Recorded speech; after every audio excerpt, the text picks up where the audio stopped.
Okey, baik. Assalamualaikum dan selamat pagi. Syafina, siapa yang tak ada lagi? Yang boleh masuk lagi Linggeshini, Ain, Nia Vanessa. Okey, boleh tak kamu tolong panggil kawan kamu sekejap? Siapa dia Syafina sekali lagi? Linggeshini, Ain, Nia Vanessa. 4 orang lagi ni. Cikgu, Ya, saya call Ain tadi tapi dia tak angkat. dia tak angkat. Dia tak angkat.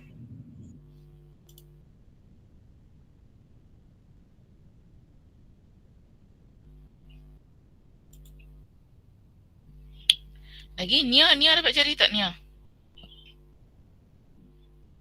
Tadi kelas sebelum ni dia ada tak? Semua ada tak tadi?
Ada tak siapa-siapa yang cari linggis ni?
Okey, baik, tak apa.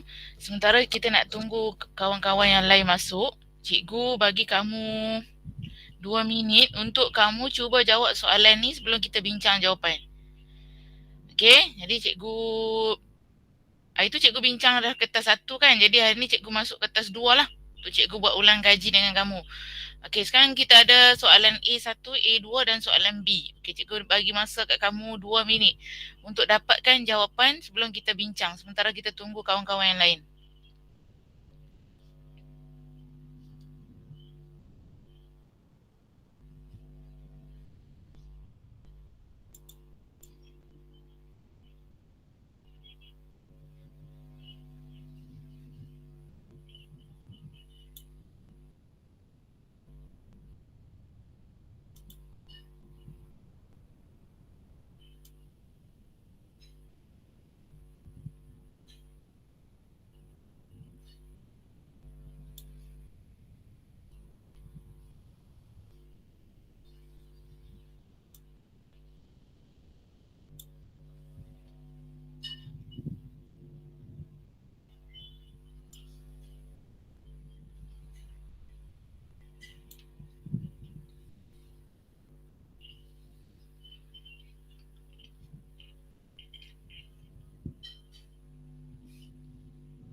kawan yang lain dapat tak cari Nia?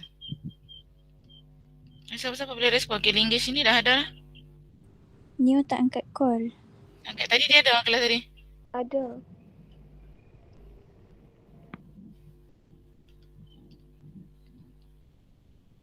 Ain memang tak angkat call.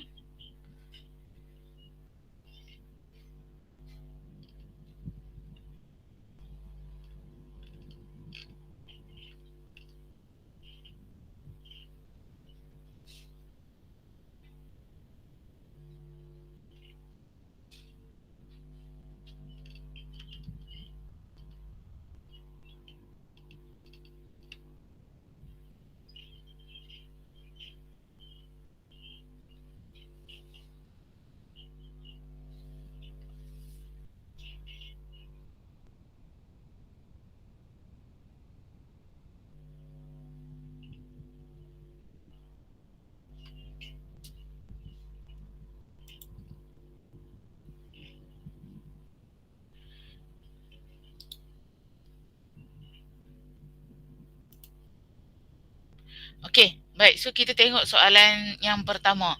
Soalan 1 dia kata tentukan sama ada setiap pernyataan yang berikut adalah benar atau palsu.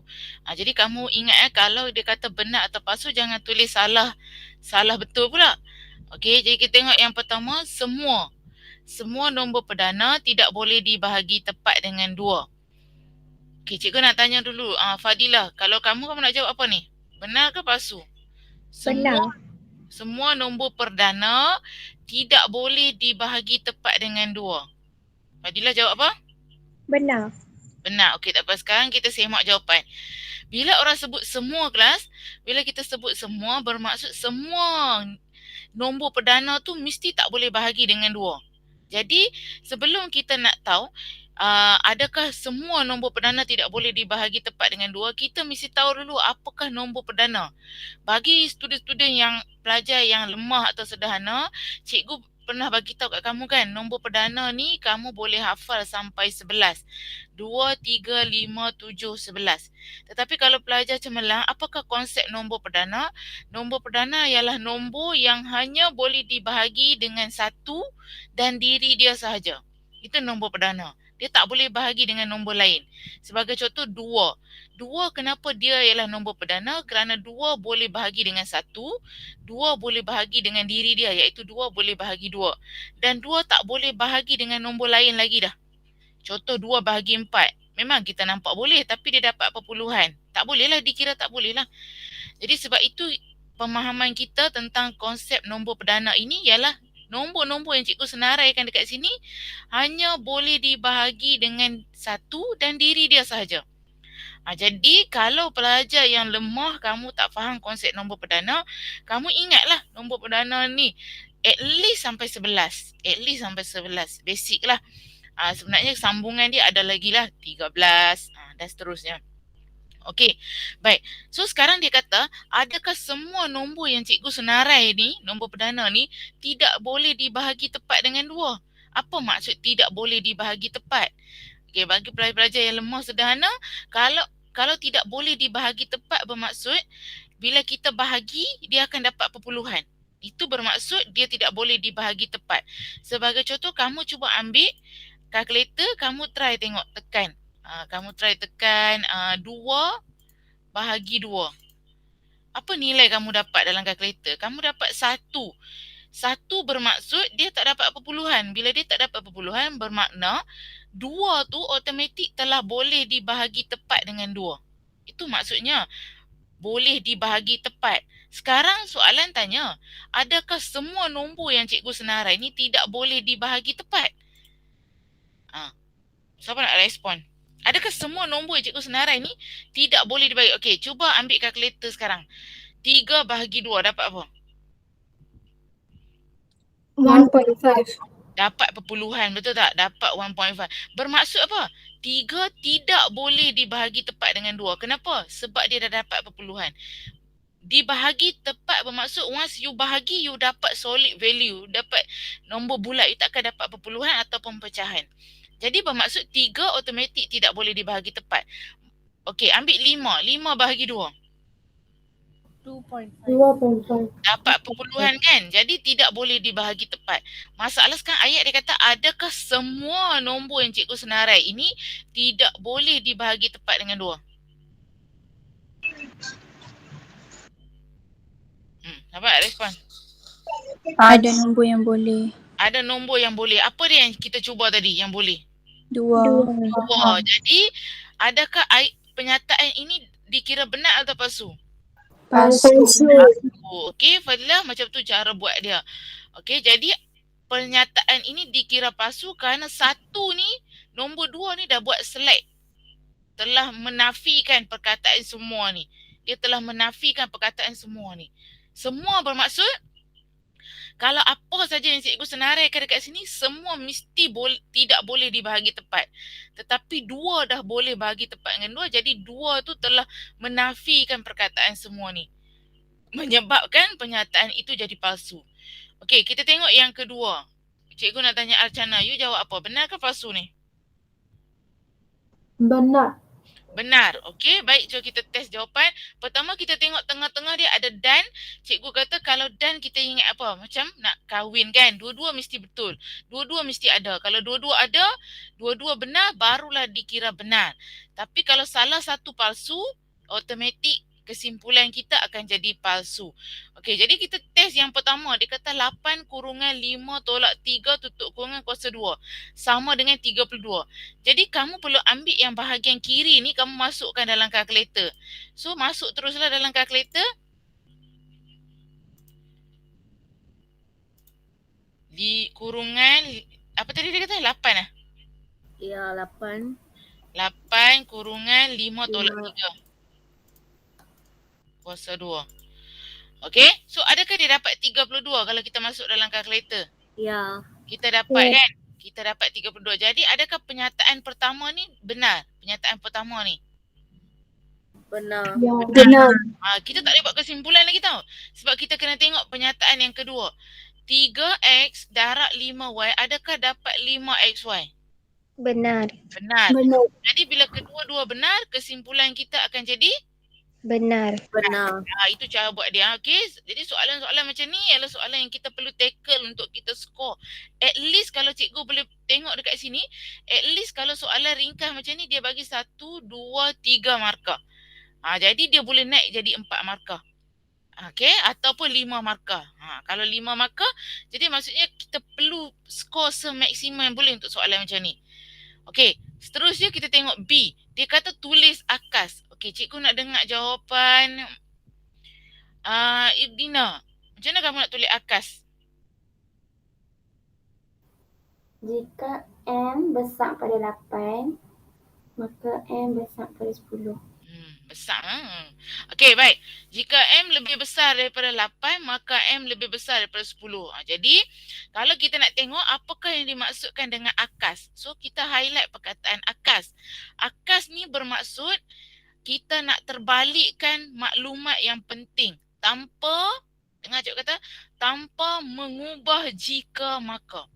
Kita hanya nak terbalikkan maklumat yang penting tanpa kita mengubah jika maka. Kerana kalau kita perhatikan dekat sini, tulis akas bagi implikasi.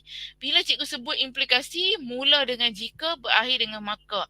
Jadi kita perlu tahu apakah maklumat penting yang kita nak highlight di situ, ialah dua benda ni. Jadi dua benda ni lah yang kita nak terbalikkan tanpa mengubah jika dan maka. Jadi kita just masukkan jika M lebih besar daripada 8, maka M lebih besar daripada 10. Jadi ini cara kita nak membuat akas. Jadi ini basic dia tau, ini sampai akal. Tapi kamu tolong ulang kaji, tengok kontrapositif, songsangan, bagaimana pula bentuk dia. Okey, kerana itu adalah benda baru. Okey, sekarang cikgu masuk soalan yang kedua. Okey, cikgu bagi Cikgu, ya. Soalan tadi tu tanya seterusnya tentukan sama ada. Okey. Tentukan sama ada akas tersebut benar atau palsu. Okey, cikgu terlepas pandang kat situ. Jika M lebih besar daripada 8, maka M lebih besar daripada 10. Okey, jadi lepas kita dapat ni kan, kamu akan skor 1 markah. Jadi soalan ni selalunya dia bagi 4 markah. Okey. 1, 2, dah tulis akas, sekarang kita nak decide akas ni benar ke palsu. Okey, so apa kita buat? Kita tengok jika M lebih besar daripada 8. Jadi kamu pilih satu nombor yang lebih besar daripada 8. Apa dia? Contoh kamu nak pilih 11. nombor apa? Satu nilai M yang lebih besar daripada 8. Apa nombor? 9. 9. Katalah kita pilih 9. Okey, kita pilih 9. Kalau 9 itu lebih besar daripada 8, adakah 9 lebih besar daripada 10? Tak. Yes. Jadi satu nombor telah menafikan akas itu, jadi automatik akas itu dikira sebagai Palsu. palsu. Cikgu, Ya. kalau orang pilih 11, Okey, baik, bagus soalan kamu. Kalau kita pilih 11, M kita pilih 11 lebih besar daripada 8, maka 11 lebih besar daripada 10. Yes, betul tak? Benar. Tetapi nasihat cikgu, kita kena cuba lagi. Sebab tu cikgu kata, nak senang, pilih satu nombor selepas 8. Sebab kita seboleh-boleh nak cari ada tak kesilapan daripada akas ini. Ada tak kesilapan daripada implikasi ini. Sebab kalau kita terus pilih nombor yang sangat besar, kita tak akan jumpa ada tak benda yang membuatkan akas ini jadi slack, membuatkan akas ini jadi silap. Jadi kita seboleh-boleh nak cari dulu ada tak nilai yang membuatkan akas itu jadi silap. Sebagai contoh, kalau kamu tengok pernyataan ni, jika M lebih besar daripada 10, maka M lebih besar daripada 8. Jadi kita akan refer yang pertama dulu, M yang lebih besar daripada 10. Contoh kita pilih 11 lah. Kalau 11 lebih besar daripada 10, maka 11 memang automatik lebih besar daripada 8. Adakah nombor lain selain daripada 11 yang kita boleh pilih?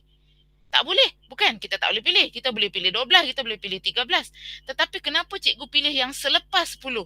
Kerana nak selamat, kita pilih yang selepas nombor yang diberi supaya senang kita nak decide untuk yang seterusnya. Dia punya akibat dia. Ayat yang belakang ni, M lebih besar daripada 8. Tetapi di sini, kalau terus kamu pilih yang M dia tu 11, kamu tak akan jumpa pun kesilapan di sini. Automatik kamu akan tulis benar. Jadi nasihat cikgu, kalau jumpa soalan macam ni, pilihlah nombor yang paling minimum. Contohnya cikgu macam kamu kata tadi, kamu boleh pilih 9, kamu boleh pilih 10, kamu boleh pilih 11. Tetapi antara 9, 10, 11, manakah yang selayaknya untuk kita pilih dulu? Untuk kita nak decide sama ada ini benar atau palsu. Sebab kalau terus kita pilih 10, tak logik lah sebab sini dah 10.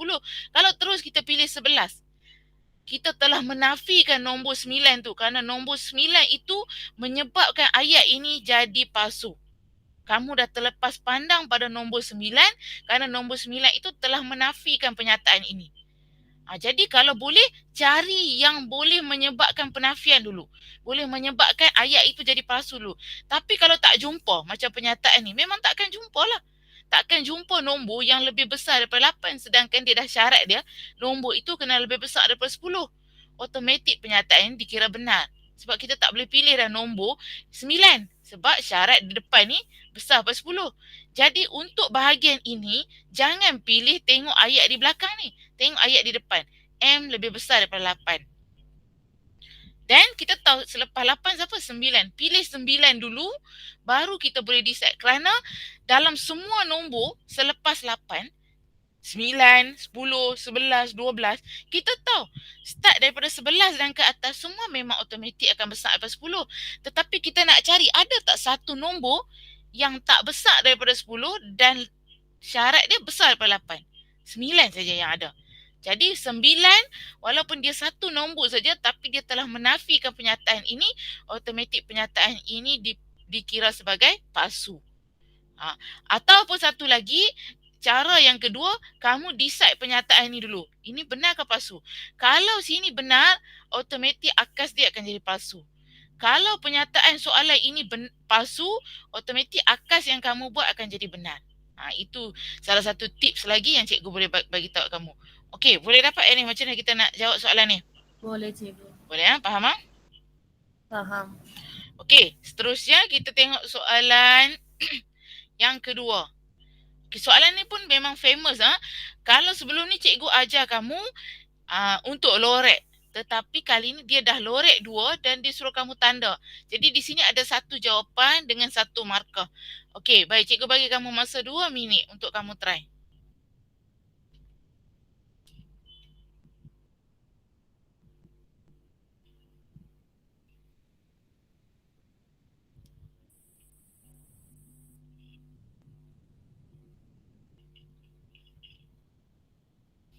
Try lah buat lakaran sikit-sikit kat dalam kertas kamu tu. Tengok nak dapat jawapan ke tak.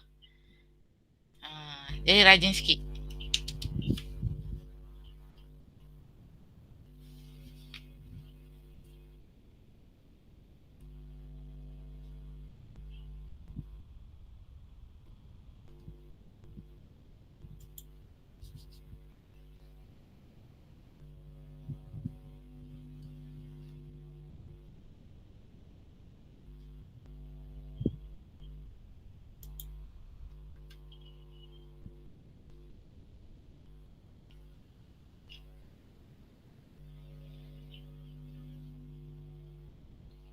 P persilangan dengan Q pelengkap. P persilangan dengan Q pelengkap.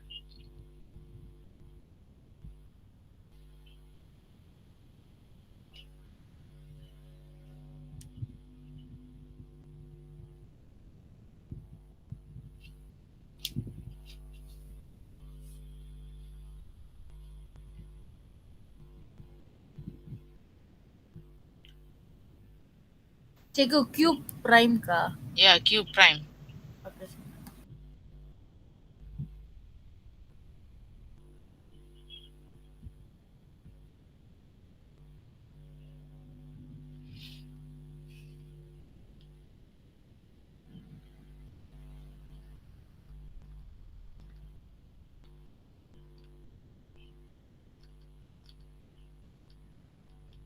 Okey, cikgu nak tanya Syafinas.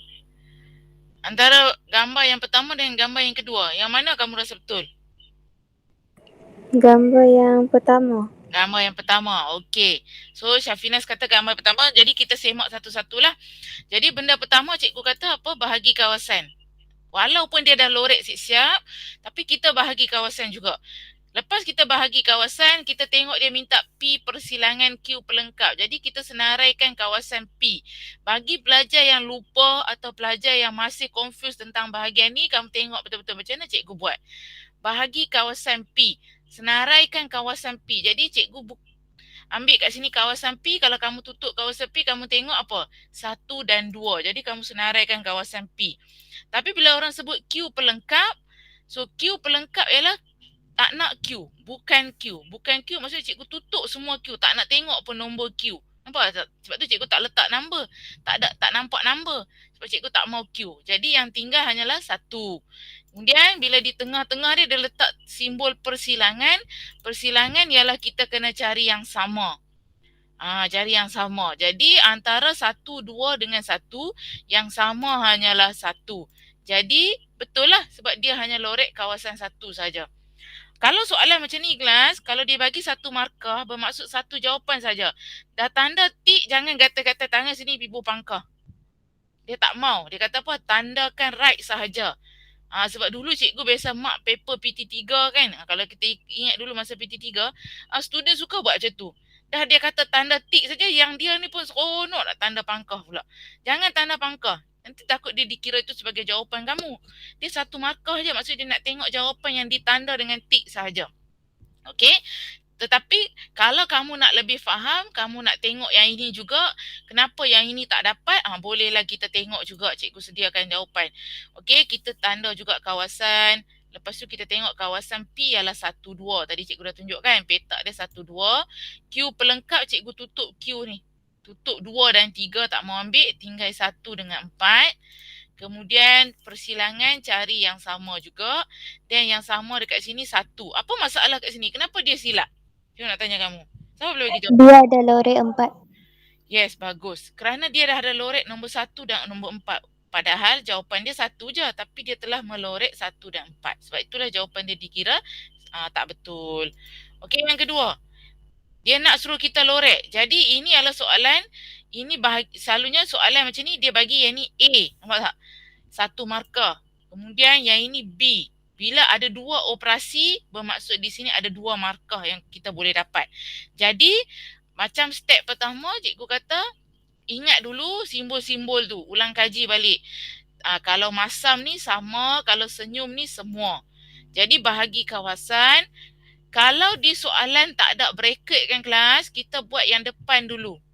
Kalau ada bracket, mesti utamakan bracket dulu. So, jadi di depan ni P kesatuan R. P senyum dengan R.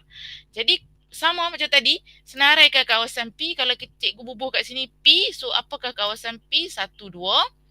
Kemudian cikgu nak cari kawasan R. Cikgu tengok kawasan R yang bulatan tu 4, 5. Kemudian sebab dia kata cari senyum, senyum bermaksud ambil semua.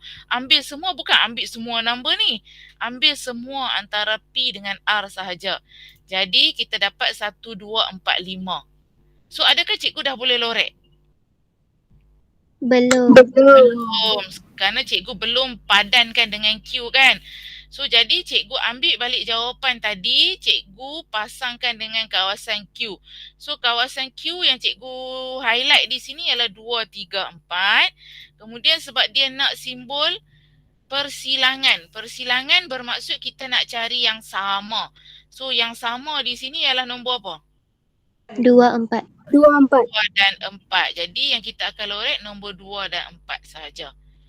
Okey, lorek elok-elok. Nampak macam cikgu lorek ni, jangan terkeluar masuk ke kawasan 3. Jangan lorek terkeluar sampai masuk kawasan 5. Pemeriksa kadang-kadang dia detail. Okey, kadang-kadang dia tak mau yang terkeluar-terkeluar sikit, dia akan ingat kamu nak lorek. Lorek elok-elok. Okey, sebab kita nak buat final SPM tu last. Itu je. Okey. So, ini cara bagaimana kita nak melorek set. Tolong ingat balik. Memang akan ada dalam soalan peperiksaan nanti. Okey, seterusnya soalan ni cikgu rasa cikgu tak ada masukkan kat cikgu tengok.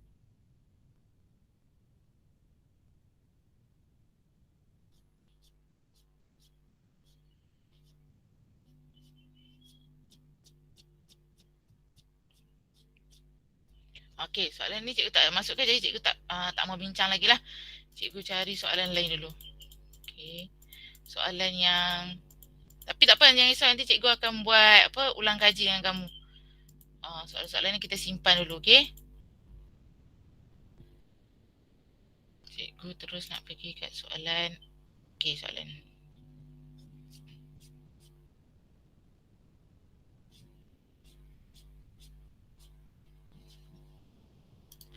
Okey, cikgu terus nak pergi kepada soalan matrix. Okey, soalan matrix. Kalau kita tengok dekat soalan matrik ni kan, okay, apa dia nak? Dia kata, diberi persamaan matriks M, P, Q sama dengan 14, negatif 7 dengan keadaan M ialah 6, negatif 3, 3, 2. Mewakili satu set persamaan linear serentak. Bermaksud, ini ialah set persamaan linear serentak tetapi belum dilengkapkan lagi. Belum dilengkapkan lagi kerana tak tulis matriks M. Kamu kena faham soalan ni. Dia tersangkut di sini kerana M ni dia sekadar tulis M je. Sepatutnya kalau kita nak lengkapkan persamaan linear serentak, mesti ditulis macam cikgu pernah cakap kat kamu, 3 bracket. Bracket, bracket, bracket sama dengan bracket. Okay, jadi di sini dia tak buat bracket, dia tulis M saja. Jadi M ni perlu digantikan dengan matriks yang telah diberi. Nampak dia bagi M punya matriks. Jadi inilah yang perlu kita masukkan di M ini. Sebab tu dia kata A ni tulis set persamaan linear serentak itu untuk kita skor 1 markah. Kamu ingat yang kamu buat yang pertama ini, kamu akan skor 1 markah. Okay, so ini. Cikgu just ambil keluar matriks M ni, cikgu tulis balik. So cikgu dah skor sini 1 markah. Okey, cikgu dah skor sini 1 markah. Jadi pelajar yang lemah, cikgu nak kamu sini make sure 1 markah dulu.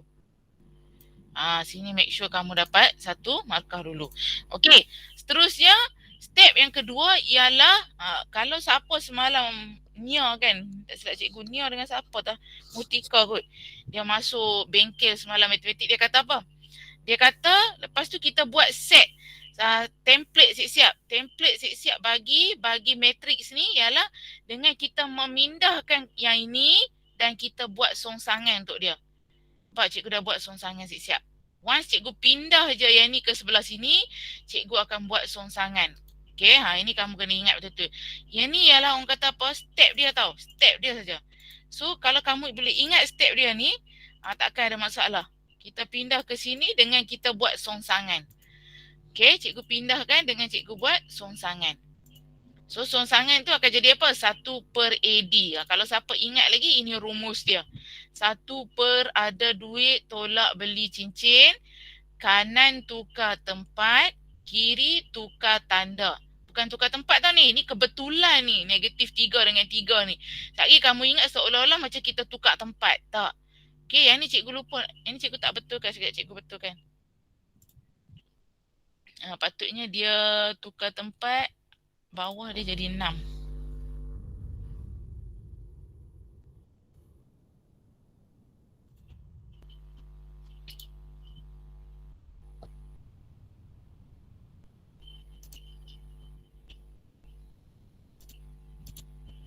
Okay, nampak?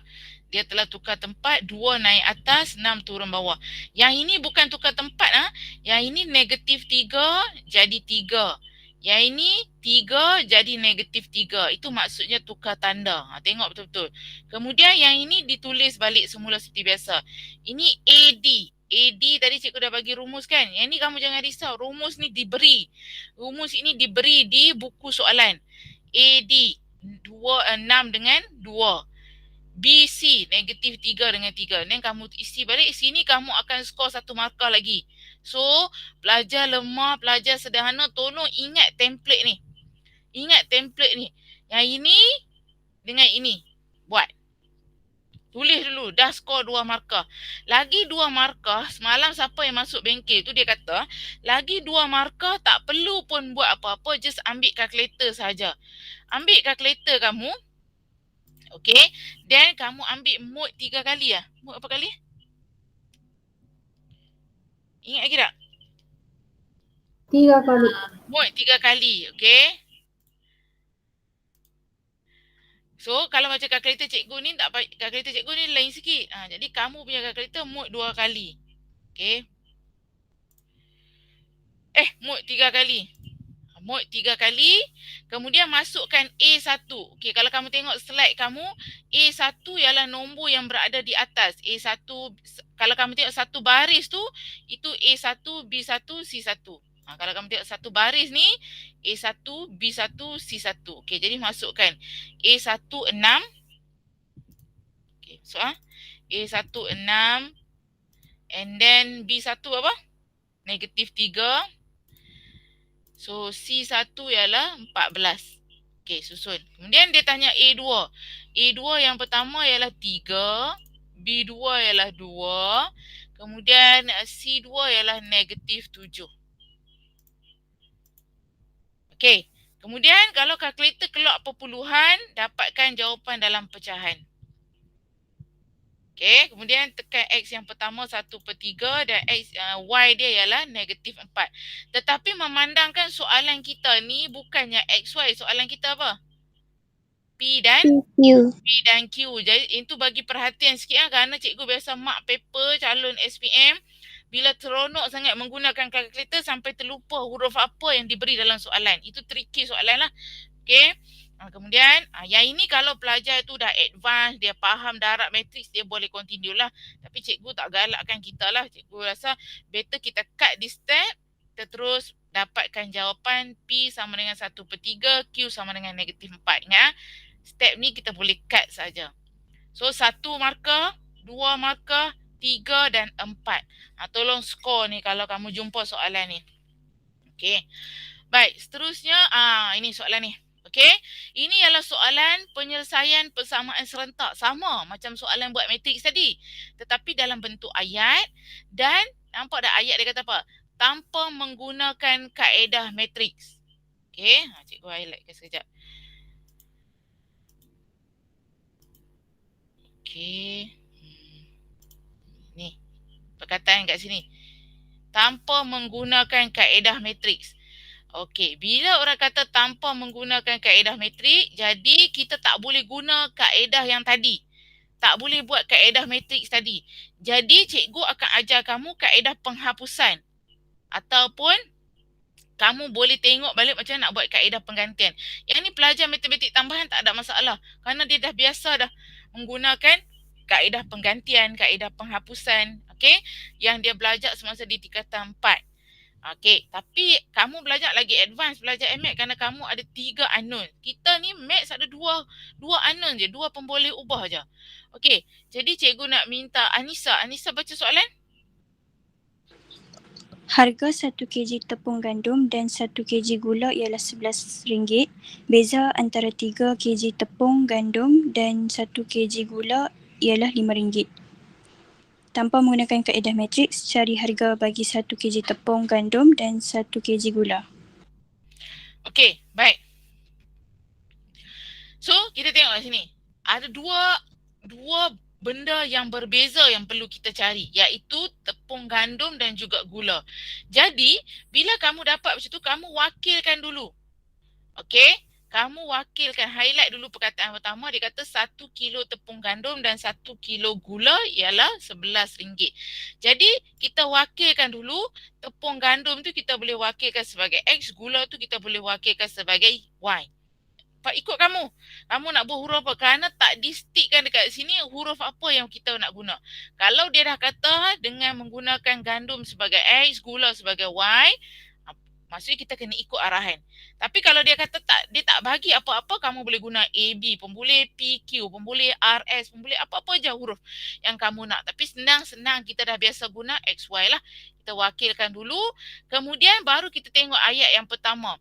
Harga 1 kilo tepung dan 1 kilo gula ialah RM11. Siapa nak buat persamaan pertama? Baik. X. Dapat cuba? X tambah Y equals to 11.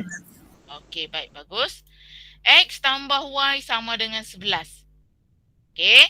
Kemudian kita tengok pula ayat yang kedua. Highlight pula ayat yang kedua. Dia kata beza antara 3 kilo tepung gandum dan 1 kilo gula ialah RM5. Okey, siapa nak cuba? 3x minus -. y equals to 5. Okey, baik. 3x minus tolak y kan? Tolak y, betul ya? Sama dengan 5. Okey. So, kemudian daripada sini inilah cikgu nak ajar kamu kaedah penghapusan. Okey, jadi cikgu nak guna kaedah penghapusan. Okey, so kita tengok kaedah penghapusan lah. Kaedah penghapusan paling senang sekali lah. Okey, pertama kita tengok dulu antara X dengan Y. Okey, cikgu nak tunjuk kenapa cikgu bubuh tambah tadi kan. Cikgu ajar kamu. Ni bagi pelajar-pelajar yang tak berapa ingat lagi. Sekarang cikgu tunjuk. Cikgu nak hapuskan antara X dengan Y. Tetapi memandangkan bila cikgu tengok, kalau cikgu nak hapuskan X dengan X bawah ni nilai dia tak sama. Dia ni X1. Dia ni 3. Jadi lambat kerja cikgu nak hapus kerana cikgu kena darab 3 pula untuk persamaan yang pertama. Jadi cikgu hold dulu. Bukan cikgu tak mau. Cikgu simpan dulu. Sebab cikgu boleh tengok Y dulu. Ada tak Y tu aku perlu buat perubahan apa-apa. Dan cikgu pun tengok tak perlu buat perubahan apa-apa. Sebab ini 1, ini pun 1. Jadi cikgu decide untuk hapuskan Y. So bila cikgu nak hapuskan Y, cikgu tengok nilai dia 1 positif, 1 negatif. Bila nilai yang berbeza, cikgu boleh tambah. Tetapi kalau dua-dua tambah, cikgu kena tolak.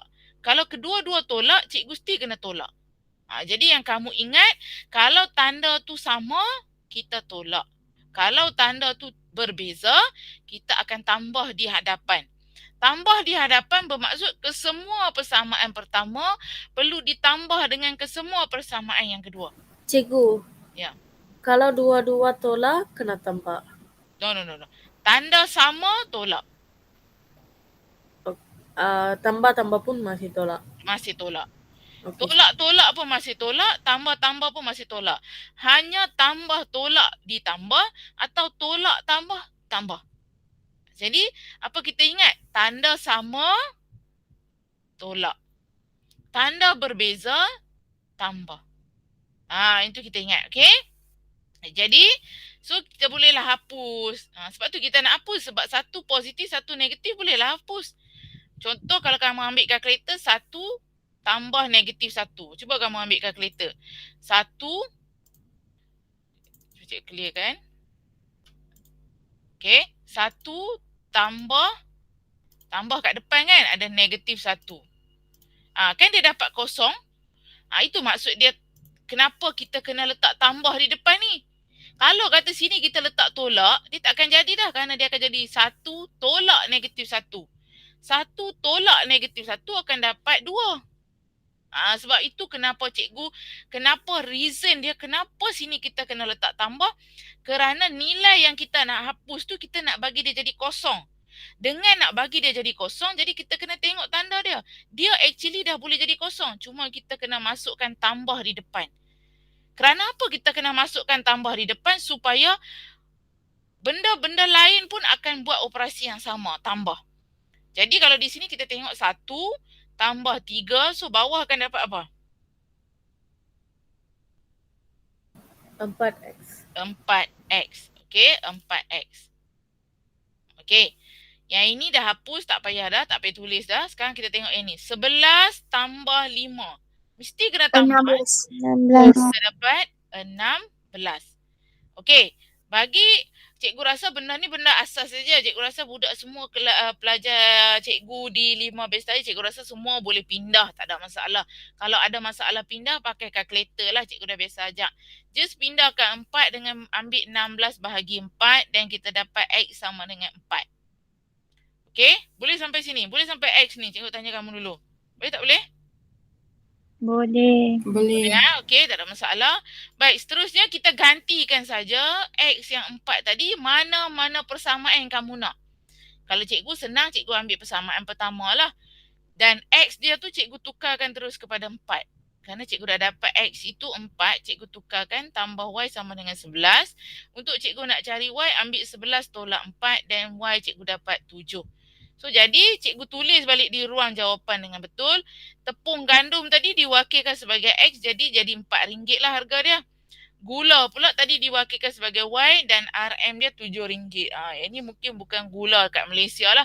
Ini mungkin gula di Zimbabwe ataupun harga gula di negara-negara lain lah. Kalau di kat Malaysia kalau RM7, kopak lah kita kan. RM7 boleh beli nasi goreng, botol lok mata lah dah dapat RM7. Takkan nak beli gula 1 kilo. Tapi sebab dia kata bang, betul lah gula 1 kilo kan. Tak logik lah kan. Tapi bukan negara kita.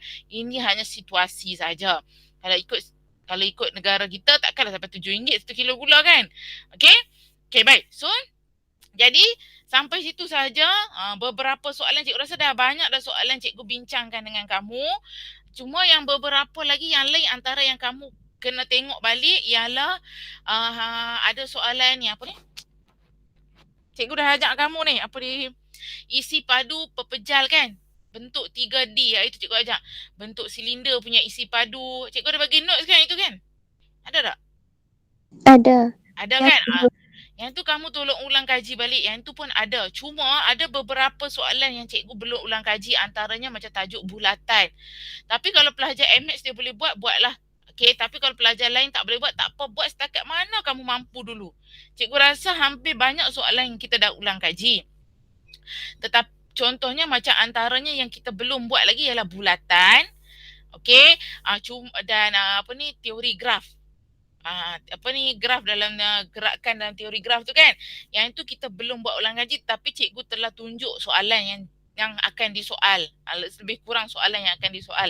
Cikgu dah ajak kamu. Lagi apa yang lagi cikgu? Lagi satu kamu tolong tengok ni juga. Kebarangkalian. Barangkalian kita belum buat ulang kaji lagi tau. Cikgu rasa tak sempat minggu ni kita nak buat ulang kaji. Kalau kelas tambahan pun cikgu nak buat teori graf untuk minggu ni. Okay, minggu ni punya kelas tambahan cikgu nak buat teori graf tu lah. Nak settlekan sebab cikgu dah ada nota dah.